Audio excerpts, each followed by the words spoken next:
Halo semuanya, Assalamualaikum warahmatullahi wabarakatuh.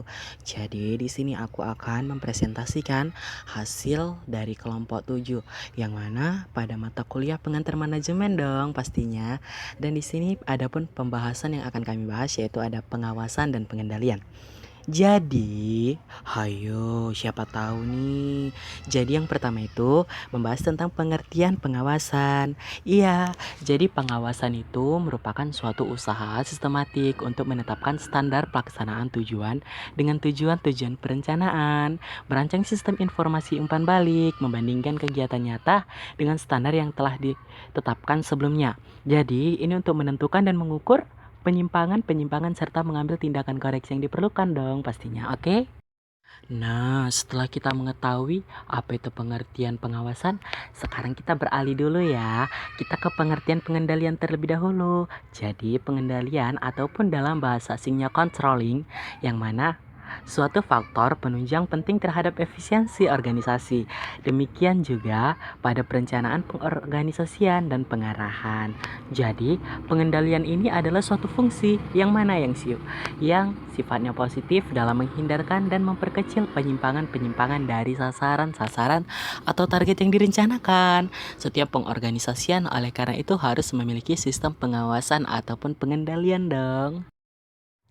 Nah, setelah kita mengetahui apa itu pengertian pengawasan dan pengendalian, jadi kita di sini harus mengetahui juga apa sih tujuannya.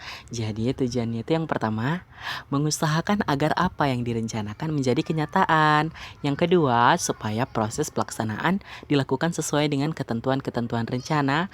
Yang ketiga, melakukan tindakan-tindakan perbaikan korektif jika terdapat penyimpangan-penyimpangan ataupun deviasi. Dan yang terakhir atau yang keempat nih, apa tuh? Ya, agar tujuan yang dihasilkan sesuai dengan yang direncanakan.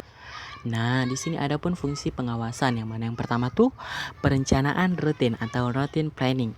Yang kedua ada penjadwalan atau scheduling.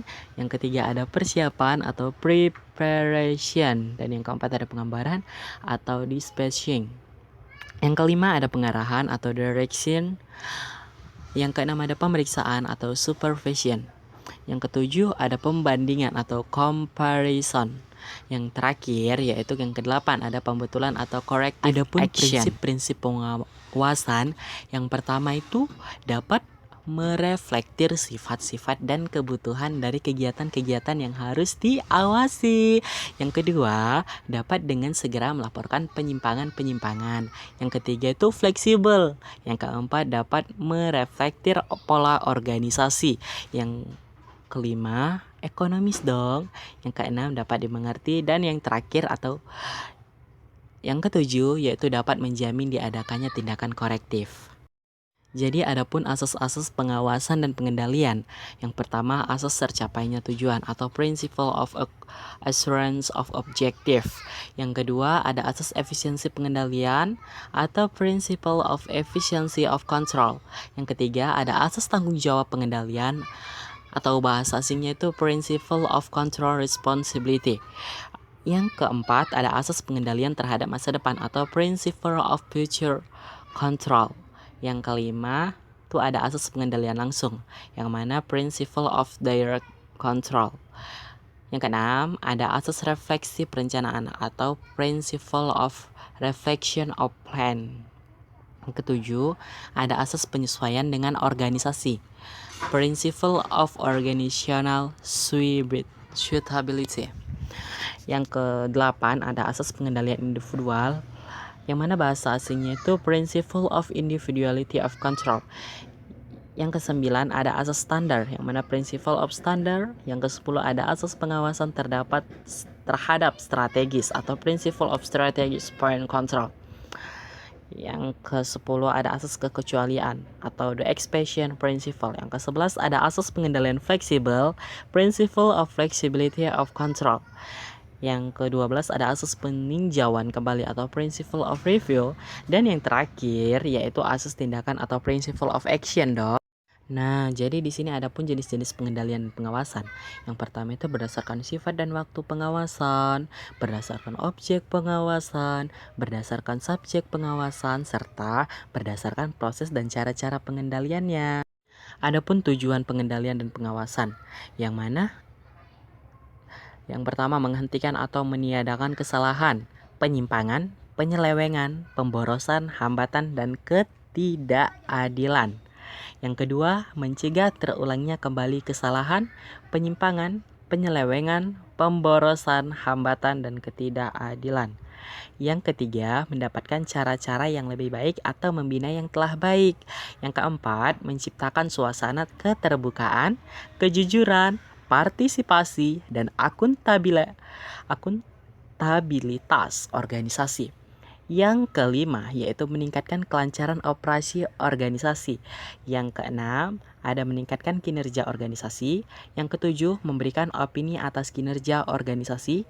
Yang kedelapan, mengarahkan manajemen untuk melakukan koreksi atas masalah-masalah pencapaian kerja yang ada.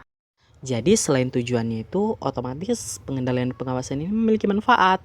Apa saja nih manfaatnya? Yuk kita lanjut. Oke, jadi yang pertama itu untuk memberikan ruang reguler untuk merenungkan isi dan pekerjaan mereka.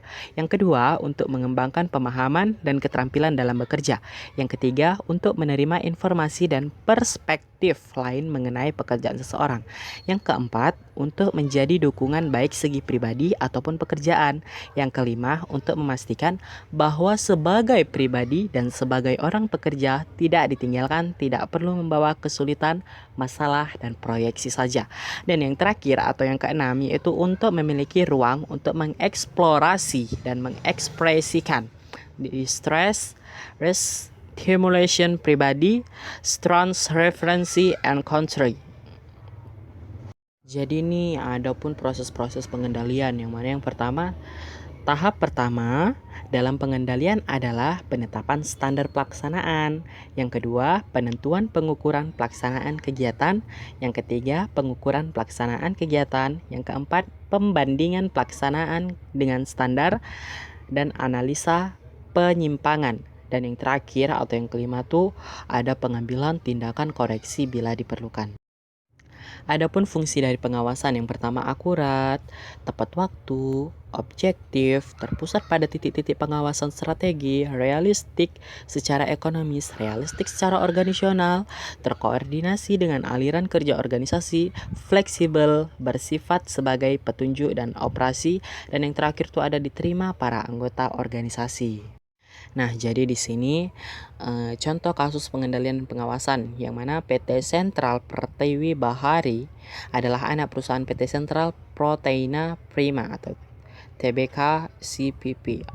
Jadi PT Sentral Pertiwi Bahari ini adalah salah satu perusahaan yang bergerak dalam budidaya udang terintegrasi yang meliputi pembangunan dan pengembangan tambak udang untuk dijual kepada petani udang, udang pakan, ternak, dan pembibitan untuk pemasok petani. Perusahaan ini berdiri pada tanggal 8 Juni tahun 1994 dengan nama PT Sentral Pertiwi Bratasen.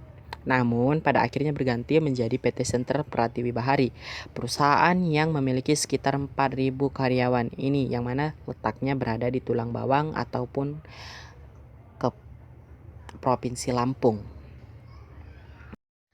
Mengenai kasus-kasus selanjutnya, masih pembahasan tentang PT Sentral Bahari, bisa dilihat dari penjabaran kasus tersebut, bisa dilihat secara menyeluruh mengenai kasus ini.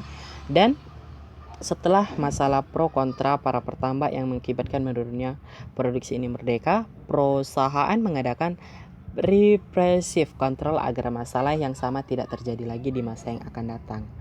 Jadi langkah-langkah yang dilakukan oleh manajemen perusahaan yaitu menganalisis sebab-sebab yang menimbulkan kesalahan dan mencari tindakan perbaikannya. Jadi hasil analisis ini kemudian ditindaklanjuti oleh pihak manajemen dengan melakukan internal controlling dengan formal controlling yang dilakukan oleh atasan kepada para pertambak.